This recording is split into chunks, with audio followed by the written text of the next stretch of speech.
আসসালামু আলাইকুম। আজকে আমরা মুজাফ ইলাইহি এর সিফত হলে তার তর্জমার নিয়ম নিয়ে আলোচনা করব। যদি মুজাফ ইলাইহি এর সিফত হয়, প্রথমে মুজাফ ইলাইহি এর সিফত এর তর্জমা করা হবে, তারপর মুজাফ ইলাইহি এরপর মুজাফ এর তর্জমা হবে। যেমন নাজাহুল তালামিজিল মুস্তাহিদিনা, পরিশ্রমী ছাত্রদের সফলতা। তো আমরা এখানে দেখতে পাচ্ছি নাজাহু নাকেরা শব্দ, এরপরে আর তালামিজু মারেফা আসছে।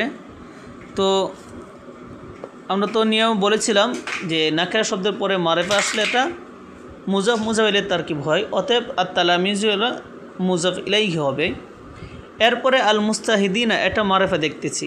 তো এখানে আমরা আরেকটি কায়দায় মাউসুফ সিফাতে বলেছিলাম মারেফা পরে মারেফা আসলে মাউসুফ সিফাতে তারকিব হয়, অতএব আল মুস্তাহিদিনা এটা আর তালামিজ এর সিফত হবে। তাহলে আমরা এখানে বুঝতে পারলাম যে মুজাফ ইলাইহি এর সিফত আল মুস্তাহিদিনা হয়েছে।